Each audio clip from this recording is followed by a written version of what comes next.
pues me caiga bien. Bueno, empecemos, pues, jóvenes. Espero que se hayan podido inscribir y con toda la normalidad. Lucero ya sabe que a las 9:30 debe de pasar la asistencia. Están siendo, entiendo yo, muy estrictos con lo de la toma de, con lo de esta toma. Por favor, cumplan con el tiempo y los plazos. Se les da 10 minutos para hacerlo. De 9:30 a 10 menos 20. Les doy un minuto yo para que lo puedan hacer y no dar clase. Entonces, no hacerlo es muy complicado. Muy bien, Mildred, muchas gracias. Y Dania, no sé, parece que sí se escucha bien, no creo, pero me cuenta. Bueno, entonces, en retroalimentación estábamos diciendo que la fe pública es única, es personal, es indivisible, es autónoma, es imparcial y es indelegable. Al notario de la fe pública se le otorga la ley, fundamento legal, artículo 1 del decreto número 314 del Código de Notariado. Solo leámoslo, por favor. Artículo 1 de su Código de Notariado.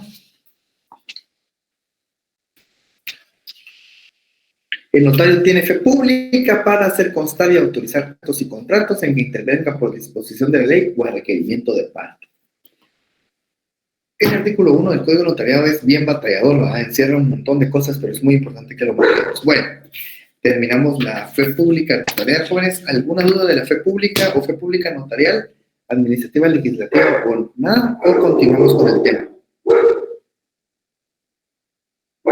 Bueno. Bien, pues, jóvenes, hoy vamos a tocar, hablando de la fe pública, hay que entender qué sucede con los documentos o instrumentos públicos que autoriza el notario o se autorizan en general. Para eso vamos a estudiar la nulidad y la anulabilidad. Entonces, mire, pues, en estos momentos,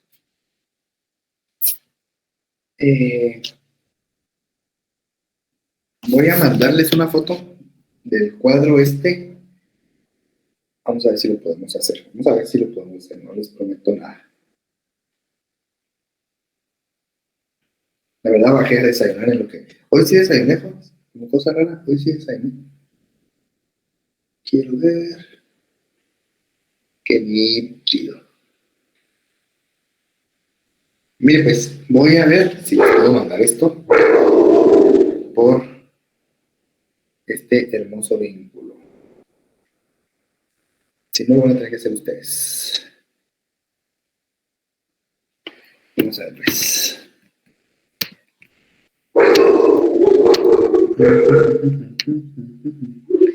A ver si podemos enviar WhatsApp, foto. Aquí está.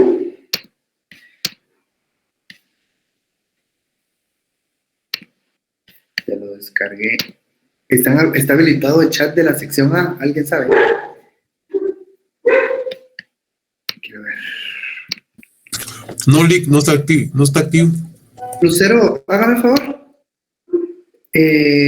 Habilítemelo 20 segundos nada más, solo para que pueda mandar esta foto al chat de notariado Domingo A, porfa. Quiero que lo tengan ellos. Es un regalo que les voy a hacer, pero... Ahí está, perfecto. Gracias, Lucero. Muy bien, tú, 1500 puntos. Vamos a juntar. Vamos a ver si lo podemos mandar.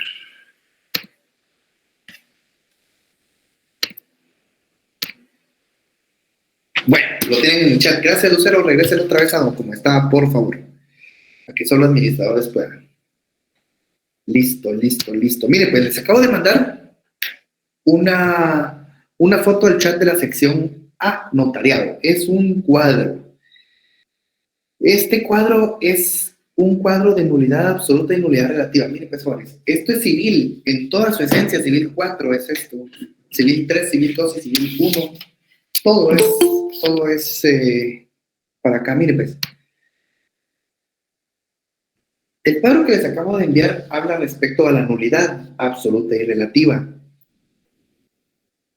En el primer cuadro que ustedes encuentran dice motivos. Entonces, vamos a estudiar de primero o a entender que existen dos clases de nulidad. Saquen su código civil, por favor, y vayámonos al artículo 1251 de su código civil. Miren, pues, jóvenes, lo que vamos a estudiar hoy, esto, usted lo hace bonito, lo hace precioso a su forma de ser, y lo mete en su código civil hasta que fallezca, ¿no? Este cuadro está tan bien hecho, tan bien estructurado, tan bien establecido que le va a servir para su fase privada, para su fase pública y para su vida en general. Entienda, si logra entender esto de la nulidad absoluta y la nulidad relativa al día de hoy, usted habrá dado un gran paso en su conocimiento. Se lo firmo donde sea, no me importa, porque así de bueno es lo que yo sé que les voy a decir el día de hoy. Miren, vayamos al artículo 1251. Insisto, jóvenes, yo parto de la idea de que usted es un excelente estudiante de Derecho, que usted se mata la vida estudiando, y cuando le preguntan en su casa, ¿y usted qué estudia? Derecho, y todo el mundo le dice, sí, usted en Derecho debe de leer, y usted le dice, sí, se lee mucho. Bah, yo entiendo que eso lo hace usted, ¿verdad? ¿De qué libro es el cuadro? Es del mío, este es mío, este es de un libro que yo tengo, es personalísimamente mío. Ahorita lo estoy cambiando y lo estoy poniendo al día porque le estoy agregando algo de derecho administrativo y de sucesión intestada, porque fue algo que me pidieron los de la otra universidad donde yo imparto clases. Entonces, en 3 semanas creo que lo tengo ya terminado. Ahí se los voy a ofrecer, pero ahorita con lo que estamos viendo es suficiente, ¿ya? No me gusta, y les voy a decir por qué. Porque yo no creo libros, a mí no me gusta crear libros, yo no soy un vendedor de libros como Garnica o todos esos que viven de eso. Yo no, a mí me gusta dar clases, esa es mi pasión. Todos los videos que ahora salen, todos los cursos que ahora salen, los diplomados y todo, son geniales, son muy buenos. Pero el ser catedrático, el enamorarse de sus estudiantes, eso es otra cosa más, eso ya es más metido en la cabeza. ¿Sí? Cuando yo tuve el gusto de ir a dar clases a la UNAM, una experiencia única, jóvenes. Ahí sí me divertían a mí. Ahí sí fui a pelearme yo con los estudiantes mexicanos. A los mexicanos les gusta mucho pelear. Pero eran increíbles sus argumentos. Yo sigo pensando que los mejores estudiantes de América Central y de México son los de la Universidad de San Carlos, por mucho.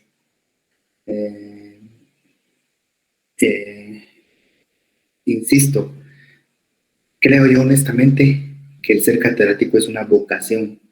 En Guatemala no da para vivir, pero en otros países, por ejemplo en Alemania o en Austria, ser catedrático es un honor. Cuando uno dice yo soy catedrático de una universidad, lo sientan en los mejores lugares, tiene ciertos anexos de impuestos, tiene un grado específico en ciertas situaciones. En Guatemala, lo mismo atrás que adelante. Mire, pues, 1251, el libro quinto del Código Civil. Se llama del derecho de obligaciones. Hay que recordar que el libro quinto del Código Civil se divide en de las obligaciones en general y de los contratos en particular. El título 1 se llama del negocio jurídico y el capítulo 1 es de la declaración de voluntad. Mire pues, el artículo 1251 establece lo siguiente. El negocio jurídico requiere para su validez 2 puntos. 1, capacidad legal del sujeto que declara su voluntad. 2, consentimiento que no adolezca de vicio. Y 3, objeto lícito.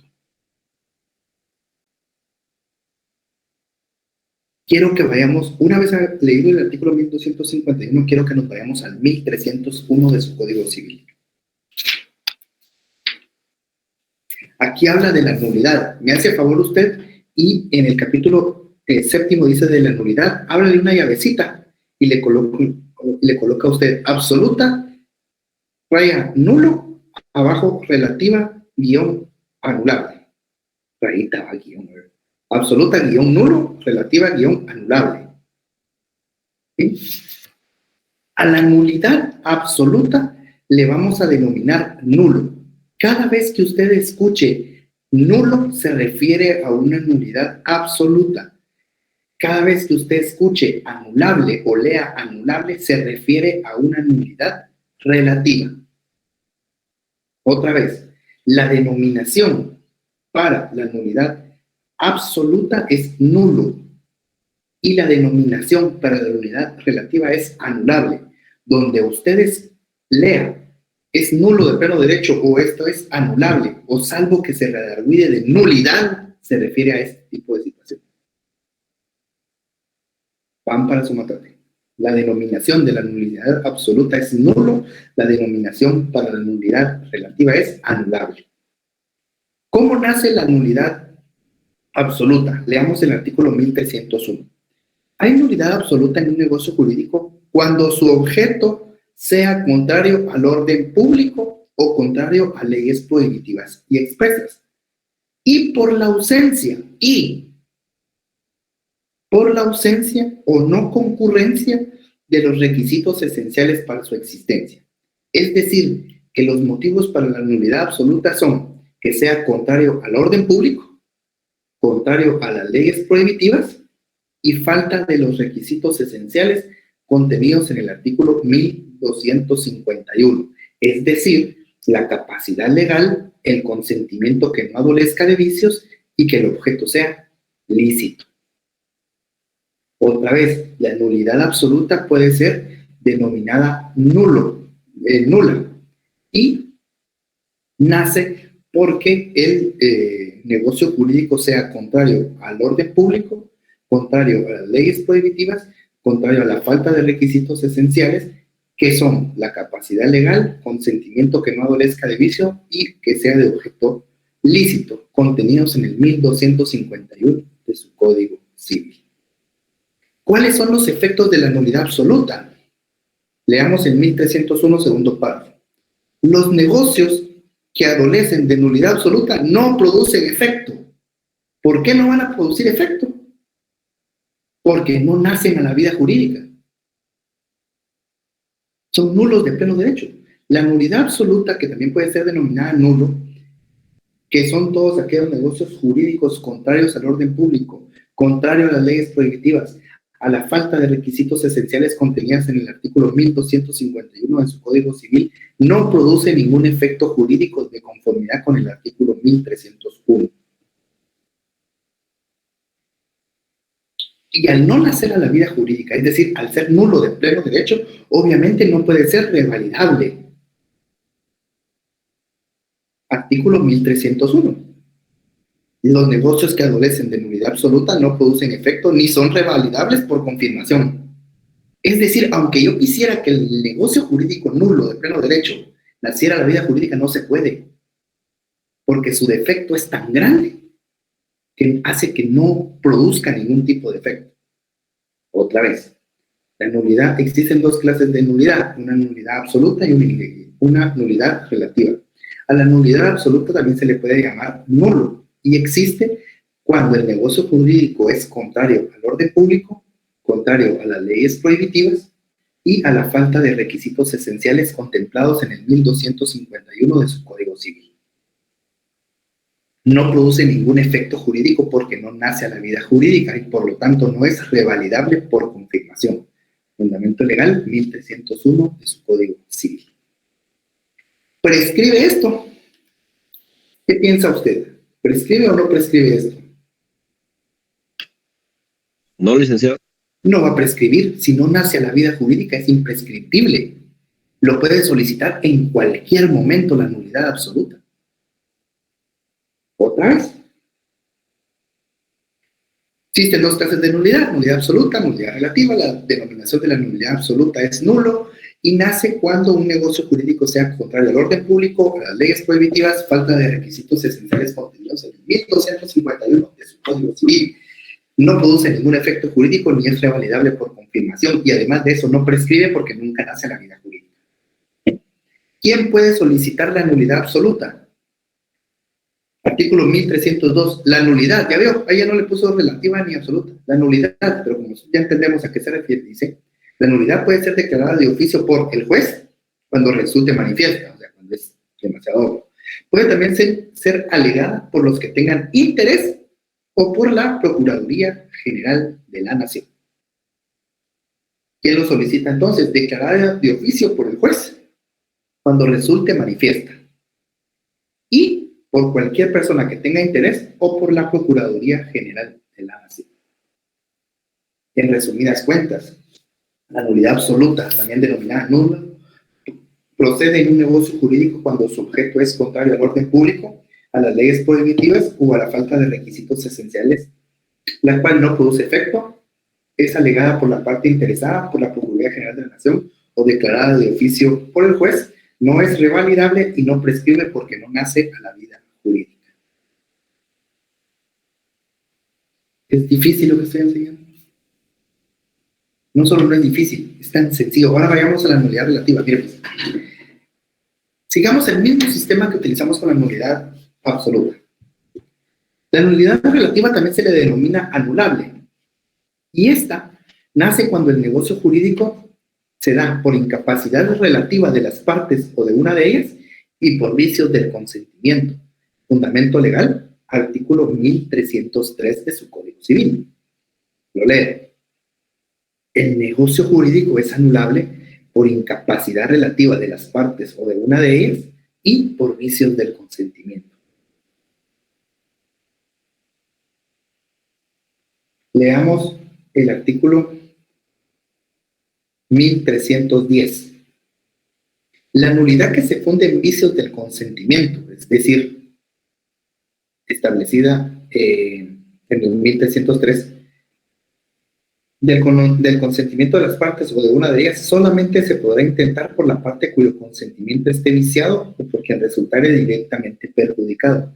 Es decir, que en el 1310 nos dice que quien lo solicita únicamente puede ser la parte cuyo consentimiento esté viciado, o sea, yo mismo decir, miren, yo no debía haber dado ese consentimiento, o por quien resultara perjudicado directamente, solo por dos.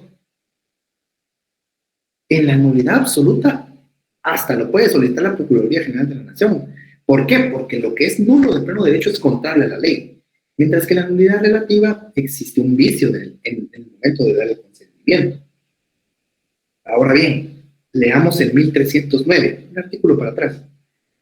El negocio que adolece de nulidad relativa surte todos sus efectos mientras en sentencia firme no se declare dicha nulidad. Es decir, a diferencia de la nulidad absoluta, que nunca va a surtir efectos jurídicos porque no nace en la vida jurídica, porque es nulo de pleno derecho. En la nulidad relativa no. En la nulidad relativa va a producir todos sus efectos, mientras en sentencia no sea declarada esa nulidad. Fíjense las diferencias. 1304. Los negocios que adolecen de nulidad relativa pueden revalidarse, confirmándolos expresamente o dando cumplimiento a la obligación. Es decir, si la nulidad relativa, si el vicio del consentimiento, en el momento en el que se determina que existe ese vicio del consentimiento, la persona que debe de dar ese consentimiento dice, no, ¿saben qué? Este contrato sí va, este negocio jurídico sí va.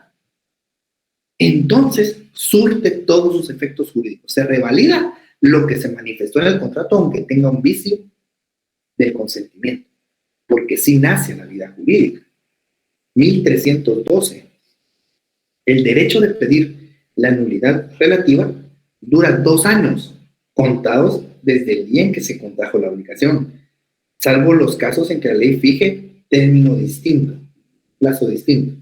Es decir, como en este caso sí nació la vida jurídica, el negocio jurídico, entonces usted tiene un plazo de 2 años para iniciar el proceso de la nulidad, si se le venció el plazo. Se murió la gallina. Dígame, Gladys, ¿en qué le puedo dar? Lic, buenos días. Solo con respecto al artículo 1309 que estábamos viendo en este momento, me surgió una duda. Por ejemplo, que si se hubiera practicado las diligencias de una escritura pública, que tenga nulidad relativa. Es decir, que, por ejemplo, desde el momento que el notario otorgó esta escritura pública, tenemos un plazo de 2 años como máximo para poder plantear ante un juez que ésta no nació a la vida jurídica de una forma legal porque adolece de vicios. Eso le comprendo, no sé si estoy bien, si el plazo es de 2 años, después de esos 2 años prescribe este derecho. Sí, Gladys, si es de nulidad relativa, prescribe el derecho porque, como muy bien lo establece el artículo, dura 2 años contados desde el día en que se contrajo la obligación, en la nulidad relativa. Insisto, en la nulidad relativa. En la nulidad absoluta, o sea, si el vicio del consentimiento no es uno de los motivos, sino es que sea contrario al orden público, a las leyes prohibitivas, falta de requisitos esenciales. En ese caso, en ese sentido, dígame, Lucero, por favor. Buen día, Lick. Solo para comentarles que ahorita voy a enviar la asistencia. Ok. Les doy un minuto, jóvenes, para que ahorita les van a mandar la asistencia. Les doy un minuto para que me hagan favor de...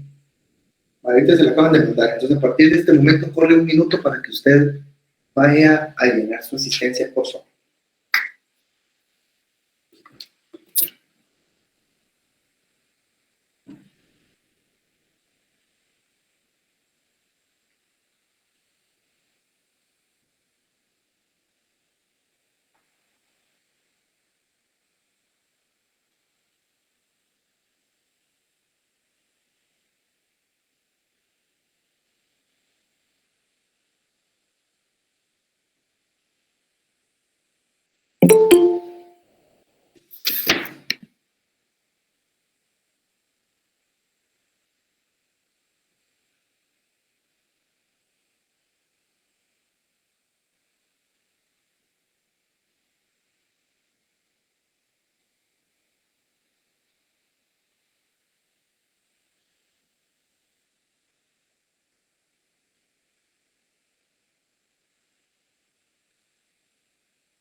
Bueno, estamos bien. Va. La niña que escribe rápido, solo denle 3 segundos. Bien pilas. No, ¿quién es la niña que escribe rápido? Bueno, sigamos pues. Nulidad relativa. Entonces, 2 años contados desde el día en que se contrajo la obligación, fundamento legal 1312 de su Código Civil. Entonces, en síntesis, jóvenes, la nulidad relativa, denominada anulable, prescribe 2 años del derecho de ser redarguido y siendo revalidable, y procede cuando el negocio jurídico hay incapacidad relativa de las partes o una de ellas y por vicios del consentimiento, solicitándolo a la parte cuyo consentimiento esté viciado o quien resultare directamente perjudicado, surtiendo todos sus efectos hasta que en sentencia firme no se declare dicha nulidad. Entonces, mire, pues, jóvenes, ahí estamos, la nulidad absoluta y la nulidad relativa. Les acabo de resumir 6 meses de derecho civil en una sola clase. Es muy bueno, ese cuadro es muy bueno. ¿Tienen alguna duda respecto a la nulidad absoluta y nulidad relativa, jóvenes? Que podamos continuar. ¿O quedó tan claro? Es que es muy fácil esta clase. ¿Todo claro? Todo claro, Lick, gracias. También si lo pudiera volver a repetir, disculpe, Lick, no me quedó muy claro, disculpe. ¿Qué cosa, Carlos? La relativa, la nulidad relativa. La nulidad relativa también es denominada anulable.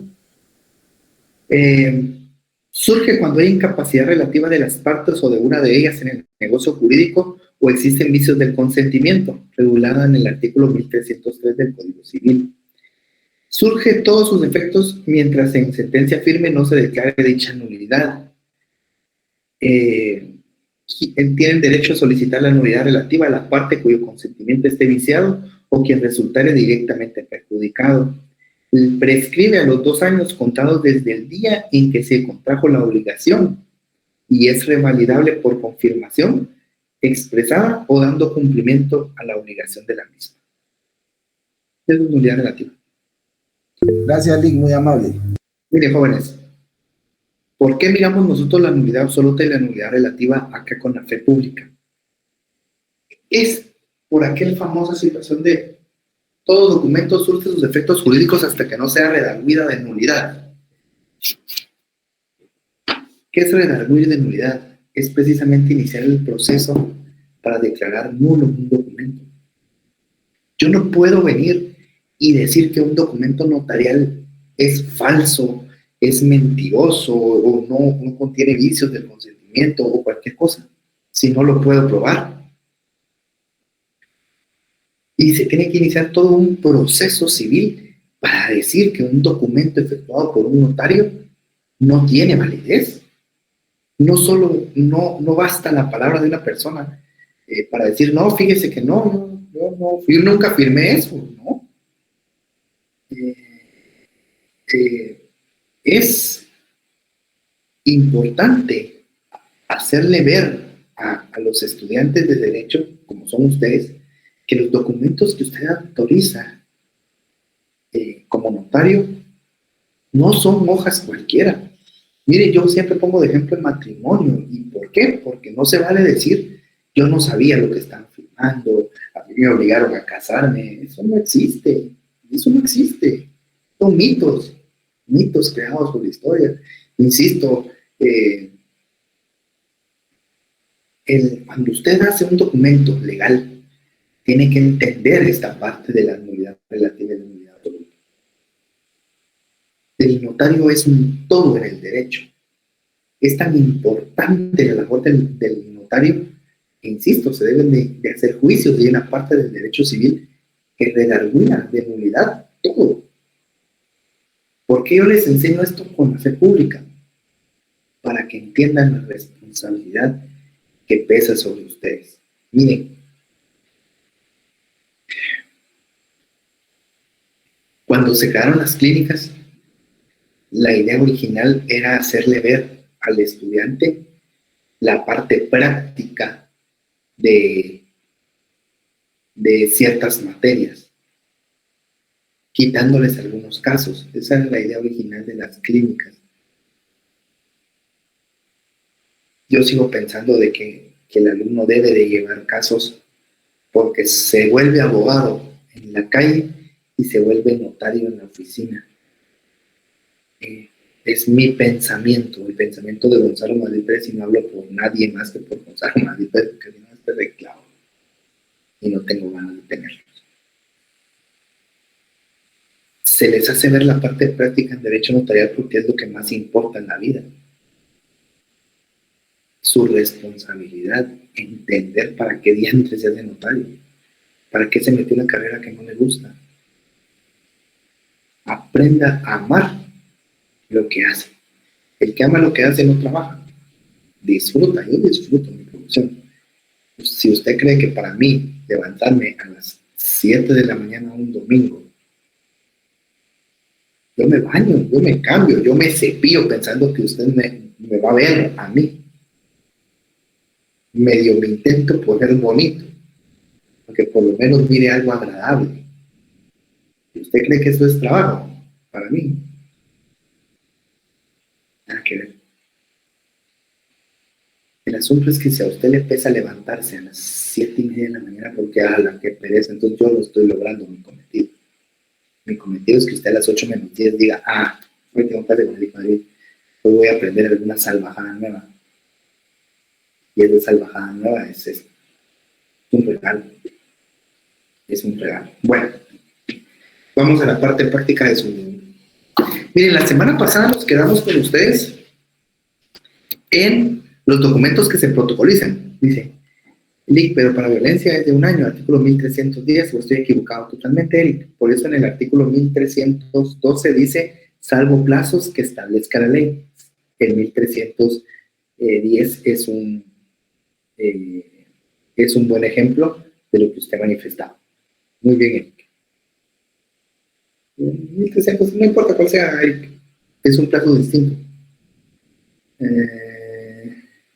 Asistencia por cerrar, solo cerrar, ¿todos dieron asistencia? Yo creo que sí, Lucerito. Ahí me dice cuántos vinieron hoy.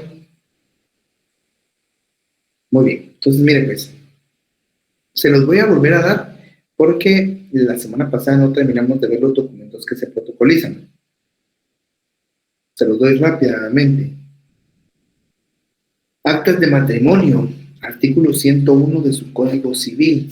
Vaya su Código Civil, pues, artículo 101.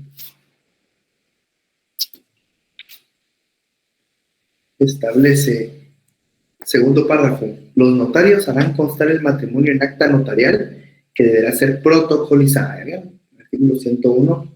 104, asistencia, SLIC. Ah, qué bueno, qué bueno, qué bueno. Pues que me alegro mucho. Ahí se recuerda que tiene que hacer el cuadro de Excel y pasarlo para los que no tienen, para los que ya perdieron la asistencia, ¿verdad? No tendrían derecho a su examen parcial, entiendo yo. Siempre aprendan, jóvenes, la responsabilidad, nos levantamos temprano por algo. Segundo documento que se protocoliza, documentos provenientes del extranjero, fundamento legal, artículo 37 al 44 de la ley del organismo judicial. Tercer documento, acta notarial de protesto de título de crédito, artículo 480, numeral 6 de su Código de Comercio. ¿Alguien tiene un Código de Comercio ahí? ¿Me puede hacer el favor de leerme 480, numeral 6? Pásenme, léanmelo, por favor. El 480, numeral 6 del Código de Comercio. Artículo 480, requisitos. El protesto se hará constar por razón puesta en el cuerpo de la letra o en hoja adherida a ella. Además, el notario que lo practique levantará acta en la que asiente. Primero, la reproducción literal de todo cuanto conste en la letra. Segundo, el requerimiento al girado o aceptante para aceptar o pagar la letra, con la indicación de si esa persona estuvo o no presente. Tercero, los motivos de la negativa para la aceptación o el pago. Cuarto, la firma de la persona con quien se entienda la diligencia o la indicación de la imposibilidad para firmar o de su negativa. Quinto, la expresión del lugar, fecha y hora en que se practique el protesto y la firma del funcionario autorizante. Sexto, el notario protocolizará dicha acta. Ahí estamos. Eso me interesa. Ya que está ahí, Catherine, ¿me podría leerme el artículo 27 de su Código de Comercio? Con gusto. Gracias.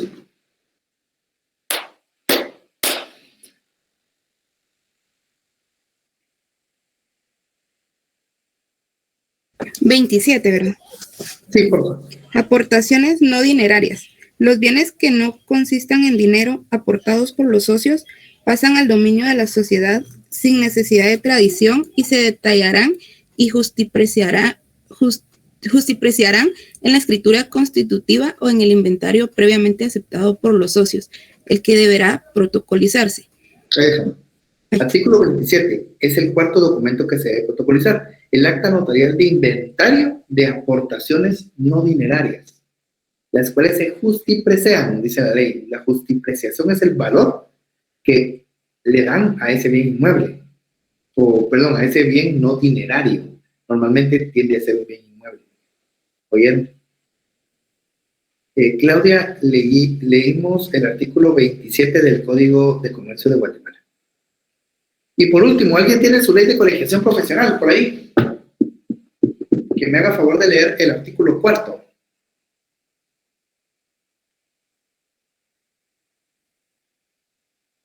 ¿No?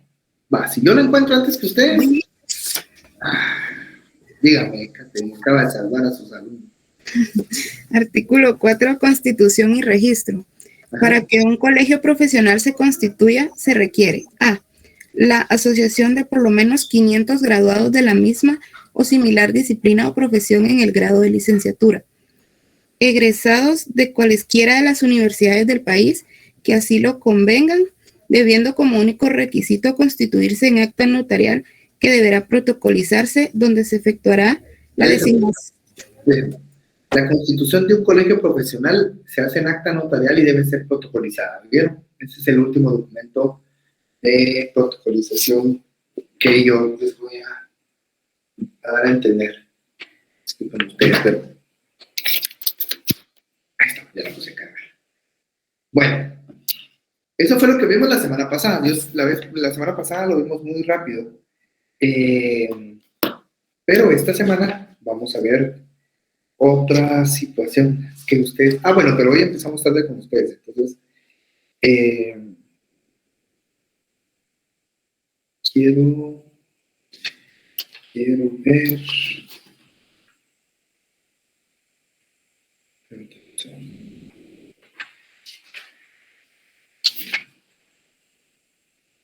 Hay algo que quiero ver con ustedes. Sí. Los recursos que están regulados en el Código de Notariado. Fíjense que en el Código de Notariado existen 5 recursos, 2 de los cuales se llaman igual, pero regulan cosas distintas. Entonces, les voy a dar el listado de los 5 recursos que maneja el Código de Notariado para que usted los vaya manejando y vayamos estudiando poco a poco. Son las 9:47. Ok, bueno. Nos veremos la próxima semana entonces, porque son las 9:50 y si no, pues soy yo el que me paso de mi tiempo para esperar a la otra clase. Jóvenes, fue un verdadero gusto, fue un verdadero placer como siempre darles clases a ustedes y recibir las buenas vibras. Espero que Dios me los cuide, que Dios me los proteja mucho esta semana. Ya saben, siempre cuentan con un amigo ahí en lo que les pueda servir, que les pueda ayudar. Recuerden ustedes, jóvenes, creo que van para los exámenes finales o ya los habrán terminado. Si van para los exámenes finales, éxitos, que Dios los bendiga mucho. Nunca pierdan la esencia de lo que son. Nunca pierdan el norte de lo que quieren en su vida. Llévense eso esta semana. Gente mala, sí, Miguel, gente mala, gente que le desea a usted mal o que le guste verlo caído, siempre va a haber. No le demos el gusto, hombre. Por molestar graduamos. Solo para molestar a esa gente que pensó que usted nunca lo iba a lograr. Solo por eso. Y yo le aseguro que la gente que está ahí arriba en el cielo y que usted le tiene mucho cariño, va a estar muy orgulloso de ustedes. Por eso llora el estudiante sancarlista. El estudiante sancarlista cuando se gradúa llora, porque solo el estudiante sancarlista entiende lo que le costó. Solo él, nadie más. Lágrimas. Esas no son lágrimas de alegría, son lágrimas de un desahogo emocional por todas las veces que nos hicieron pedazos. Así que gradúense, sean buenas personas y nunca olviden de dónde vienen. Sean agradecidos y si me miran en la calle y me saludan, y me gritan soy inmortal, entonces voy a entender que alguna vez le di clase, ¿vieron? Jóvenes, Dios los bendiga, nos vemos la próxima semana. Gracias, Lick, muy agradecido, que pasen feliz fin de semana. Lucero, mire, usted va a crear otro link, ¿verdad? Para la otra clase. Es que me gusta Perdón, no le escuché. Lucero, le digo que si va a crear otro link para la otra clase. Sí, ahorita se lo retiro. Muy bien, jóvenes, que Dios los bendiga mucho. Nos miramos la próxima semana. Que Diosito quede con ustedes. Que vivan los rojos. Y si no ganan los rojos, ni siquiera me vayan a estar llamando porque no existo, no vivo. Arriba los rojos, Lick. Me llega. Vamos, Dios.